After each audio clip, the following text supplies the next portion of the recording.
क्या आपको भी इंग्लिश बोलने में दिक्कत आती है या आप भी अपनी मातृभाषा बोलने में कॉन्फिडेंस फील नहीं करते? आपके सब डाउट इस वीडियो में क्लियर हो जाएंगे, तो बने रहिए वीडियो के एंड तक। यह वीडियो पर काफ़ी रिसर्च की गई है ताकि हर भाषा को इक्वल इम्पोर्टेंस मिले, जो कि मिलनी भी चाहिए। इसीलिए लाइक कर हौसला ज़रूर बढ़ाइएगा, 1 सेकंड ही लगेगा आपका।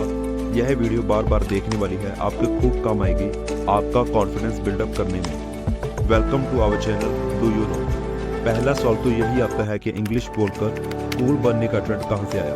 तो चलिए स्टार्ट करते हैं। पुराने भारत में संस्कृत भाषा ही सबसे मुख्य तौर पर भाषा बोली जाती थी और बाकी सब भाषाओं का निर्माण संस्कृत भाषा से हुआ है धीरे धीरे। जब ब्रिटिशर्स इंडिया में आए थे तो उन्होंने हमारे रिच कल्चर को देखा तो शायद उनको इन्फीरियोरिटी कॉम्प्लेक्स फील हुआ होगा, इसलिए उन्होंने नीचे बैठकर खाना खाना और हमारी भाषा को अच्छा ना मानने की बात के साथ साथ और बातों को भी प्रचलित कर दिया।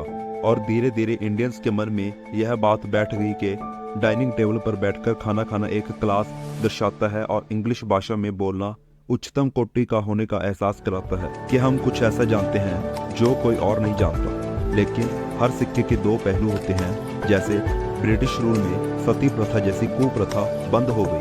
Under the law passed by Britishers named as Bengal sati regulation act on December 4, 1829। वापस आते हैं इंग्लिश लैंग्वेज पर। इंग्लिश ना तो सबसे ज़्यादा बोलने वाली भाषा है और ना ही इंग्लिश भाषा में कुछ अलग से खास है। पूरी दुनिया में 1.35 बिलियन लोग इंग्लिश बोलते हैं। इंग्लिश भाषा सीखने का सिर्फ इतना ही फ़ायदा है कि पूरी दुनिया में जितनी भी रिसर्चेस हुई हैं वो पेटेंट इंग्लिश लैंग्वेज में ज़्यादा हुई है और हम उन तक एक्सेस ले सकते हैं अगर हमको इंग्लिश आती हो। इंग्लिश ना आने का मतलब है कि हम कोई और भाषा जानते हैं, जो कि बिल्कुल सही बात है। लेकिन भारत में इंग्लिश भाषा को लेकर एक अलग नज़रिया है जो ये स्टेटमेंट से दर्शाया जा सकता है। On world wide level English is mayor a language but in India English is a class.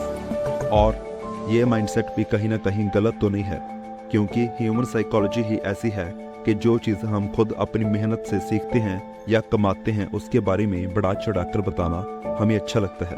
और इंग्लिश भाषा जिनकी मदर टंग यानी कि मातृभाषा नहीं है और जीवन के दौरान सीखते हैं, वो एक तरह से कमाई हुई स्किल है जिस पर टाइम भी लगा है।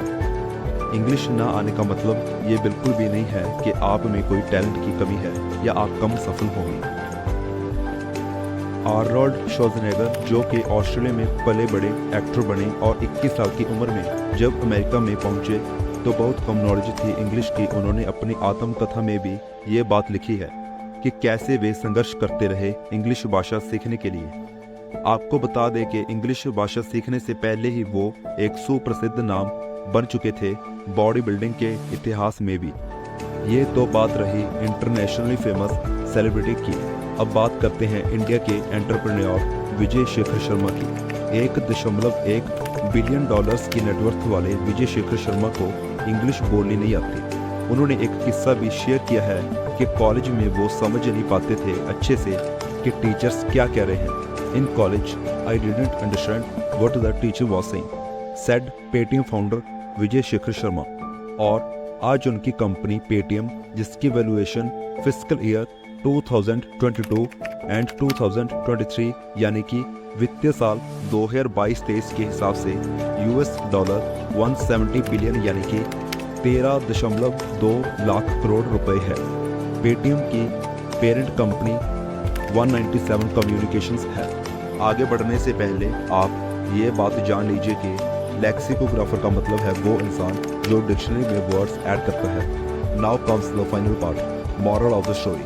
ऑक्सफोर्ड डिक्शनरी के हिसाब से इंग्लिश भाषा में 2,17,000 वर्ड्स यूज में आ रहे हैं अब, और ऑक्सफोर्ड इंग्लिश डिक्शनरी के लेक्सिकोग्राफर के हिसाब से 650 नए इंग्लिश वर्ड्स ऐड हो रहे हैं साल दर साल।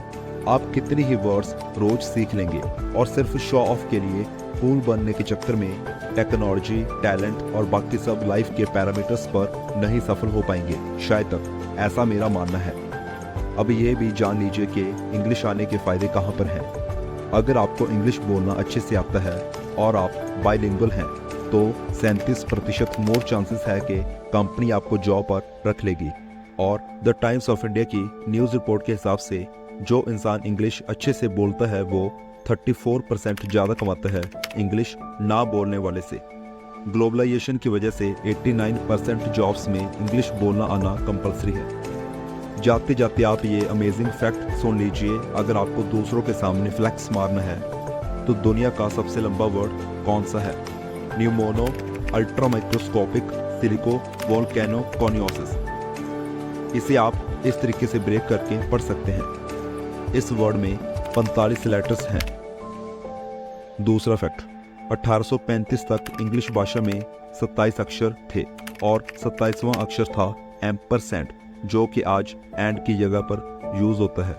और अब नया 27 लेटर पेटेंट करवाया गया है इंग्लिश बिजनेसमैन के द्वारा, जो English word THE the key जगह यूज होगा। ये लेटर सर्बियन लैंग्वेज में ऑलरेडी पहले से है। वीडियो अच्छी लगी तो लाइक और हौसला ज़रूर बढ़ाइएगा। चैनल को सब्सक्राइब अवश्य कर लेना। मेरा वादा है आपसे, आपका बहुमूल्य समय मेरी वीडियो को देखकर खराब नहीं होगा। धन्यवाद।